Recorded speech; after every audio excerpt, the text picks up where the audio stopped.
नमस्कार, भावसार समाज के समाचार में आप सर्वનું हार्दिक स्वागत है। હું છું સુમિન ભાવસાર। શ્રી ગુજરાત ભાવસાર સમાજ દ્વારા શિક્ષણ, આરોગ્ય અને સ્ત્રી સશક્તિકરણ, રોજગાર માટે તથા સામાજિક કાર્ય માટે નવા વાડજ જે છે અમદાવાદનું પ્રાઇમ લોકેશન, તે સ્થાન ઉપર વિશ્વનું સૌથી મોટું ભવન નિર્માણ પામી રહ્યું છે। તેના 7મા માળે આજે હું ઊભો છું અને આગળ આ કાર્ય જે કન્સ્ટ્રક્શનનું ચાલી રહ્યું છે તે કેટલે પહોંચ્યું છે તેની માહિતી આપણે જે સમાજના અગ્રણી છે તેમના મુખ્યથી આપણે સાંભળીશું। આજ રોજ શ્રી ગુજરાત ભાવસાર સમાજના કન્યાકુમાર છાત્રાલય અને આરોગ્ય ધામના અમે 7મા માળે ઊભા છીએ અને આનું નિરીક્ષણ કરીએ છીએ।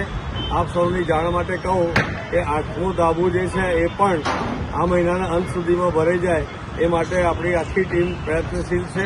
મારી સાથે આપણા ટ્રસ્ટી આદરણીય ઉપકુલપતિ શ્રી ડૉક્ટર જગદીશભાઈ ભાવસાર, ઉપપ્રમુખ શ્રી અવનીશભાઈ ભાવસાર, ઉપપ્રમુખ શ્રી કૌશિકભાઈ અને ભાવસાર મિત્રના તંત્રી શ્રી અશ્વિનભાઈ ભાવસાર ઉપસ્થિત છે અને સુમિતભાઈ ભાવસાર જે આપણા મીડિયાના સહકન્વીનર છે એમના સહકારથી આજે આપણે કામ કરી રહ્યા છીએ।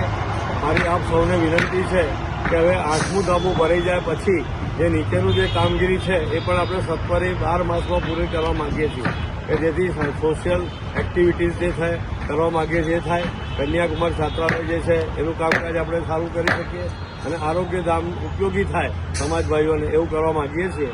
તો આ પ્રસંગે આપણી વચ્ચે આપણા ગુજરાત યુનિવર્સિટીના ઉપકુલપતિ શ્રી ડૉક્ટર જગદીશભાઈ ભાવસાર આવ્યા છે, એમને આપણે સાંભળીએ। સમાજના સૌને જય હિંગળાજ। ગુજરાત ભાવસાર સમાજના ઉપક્રમે અમદાવાદ શહેરના ધમધમતા 132 ફૂટના રિંગ રોડ પર સમાજના કુમાર અને કન્યાઓ માટે એક સરસ મજાનું સુવિધાયુક્ત શૈક્ષણિક ધામ, રહેઠાણની સુવિધા સાથેનું એ જ્યારે ઊભું થઈ રહ્યું તો આ મહાન કાર્યની અંદર આપણી જે ગુજરાતી કહેવત છે, ટીપે ટીપે સરોવર ભરાય, કાંકરે કાંકરે પહાડ તરાય, તો એ યુક્તિને સૌ કોઈએ ધ્યાનમાં રાખી આ ખૂબ જ મોટું આપણા સમાજ માટે આ અમદાવાદ જેવા હેરિટેજ સિટીના અંદર એક માઇલસ્ટોન સમાન કામ એ થઈ રહ્યું છે। ત્યારે આ યુક્તિને સૌ ધ્યાનમાં રાખે અને આ અંતિમ તબક્કાના અંદર જ્યારે કામ પહોંચી રહ્યું છે ત્યારે આંતરમાળખાકીય સુવિધા માટે પણ નાણાકીય ભંડોળની આવશ્યકતા રહેશે। તો આ નાણાકીય ભંડોળ ભગવાને એમાં હિંગળાજ માતાએ આપણને જે શક્તિ આપી હોય એ શક્તિ અનુસાર આપણે આ મહાન કાર્યની અંદર એ સમયસર આપીએ। તો ગિરીશભાઈ, જયેશભાઈ, કૌશિકભાઈ, અવનીશભાઈ, અશ્વિનભાઈ સહિતના તમામ લોકોની જે મહેનત જે છે એ મહેનત એ અંતિમ સ્વરૂપે પહોંચાડી શકીએ અને ખૂબ જ નજીકના સમયના અંદર આપણે આ એક સરસ મજાના સ્થાનનો સમાજના ઉપયોગ માટે, આપણી જ્ઞાતિના ઉપયોગ માટે એ ઉપયોગ કરી શકીએ। સૌને પુનઃ જય હિંગળાજ। સૌ ઉદાર હાથે આની અંદર પોતાનો ફાળો આપો એવી નમ્ર વિનંતી। હિંગળાજ માત કી જય। ગુજરાત ભાવસાર સમાજના બંધુઓને મારી નમ્ર અપીલ કે અમારા કારોબારી મેમ્બર કે હોદ્દેદાર શ્રી આપના ઘરે કન્યાકુમાર છાત્રાલય માટે ખંડ ફાળો ઉઘરાવવા માટે આવે ત્યારે તેમને ફૂલ નહીં પણ ફૂલની પાંદડીથી એમનું સ્વાગત કરી એમને ભેટ લખાવી એમને પ્રોત્સાહિત કરવા વિનંતી। આપણી આ જગ્યા 132 ફૂટના રિંગ રોડ ઉપર છે। BRTS પણ અહીંયા આવે છે, મેટ્રો પણ છે, ટૂંક સમયમાં બુલેટ ટ્રેન પણ અહીંથી ચાલુ થશે।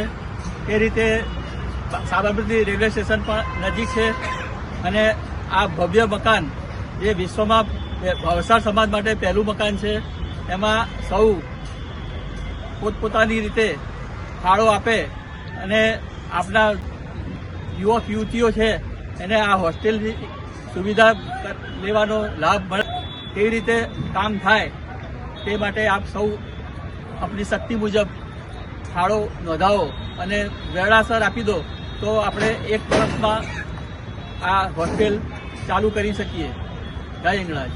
ગુજરાત ભાવસાર સમાજ દ્વારા સમગ્ર દુનિયામાં વસતા ભાવસાર બંધુઓને એક નમ્ર અપીલ છે કે આ ગુજરાત ભાવસાર સમાજનું એક માઇલસ્ટોન અમદાવાદ જેવા હેરિટેજ સિટીમાં તૈયાર થઈ રહ્યું છે, ત્યારે સમાજના દરેક વર્ગો તેનો લાભ લઈ શકે તે માટે હું આપણા ગુજરાત ભાવસાર સમાજના દરેક ગોળ મંડળના હોદ્દેદારશ્રીઓને વિનંતી કરું છું કે દરેક પોતાના ગોળ મંડળમાંથી ફાળો આ ગુજરાત ભાવસાર સમાજ માટે લાવી અને આ માઇલસ્ટોનને આપણે અંતિમ સ્વરૂપ આપી અને ઝડપથી એનો ઉપયોગ આપણે કરી શકીએ તે માટે હું નમ્ર વિનંતી કરું છું. જય હિંગળા. ધન્યવાદ. આપણે ગુજરાત ભાવસાર સમાજના આ ભગીરથ કાર્ય માટે જ્યાંથી દાન મળે એવું હોય ત્યાં અમને માહિતી આપજો. અમે અમારો સમય અને અમારો પેટ્રોલ ખર્ચ કરીને પણ આપનો સંપર્ક કરવાનો પ્રયત્ન કરીશું. જે દાતાઓ હોય એ દાતાઓની વિગત આપ આપો, અમને માર્ગદર્શન આપશો. બાકી ટીમ અમારી તૈયાર છે અને એની અંદર આપ સહકાર આપશો એવી ફરીથી વિનમ્ર પ્રાર્થના કરું છું. જય હિંગળાજ. જય હિંગળા.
પછી પેલા આર્કિટેક્ટર હેમંત હું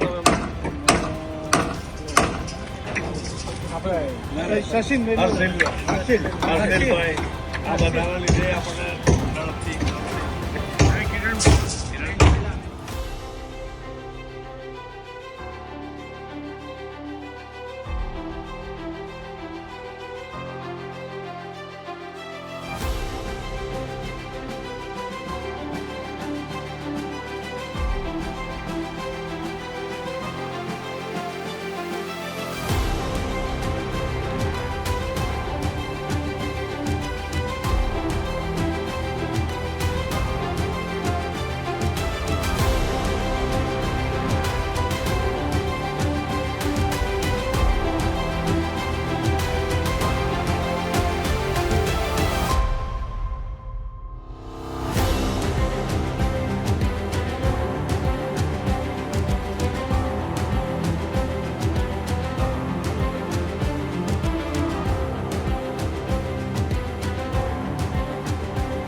જે મહામંત્રી શ્રી જયેશભાઈ છે, એકલભાઈ છે, વિપુલભાઈ છે, પછી આર્કિટેક્ટ આપણા કિરણકુમાર છે, એચુભાઈ આપણા છે આર્કિટેક્ટ હર્ષિલભાઈ, અને આ બધા જ જે છે એ બધાના જે લીધે આટલું ઝડપથી કામ થયું.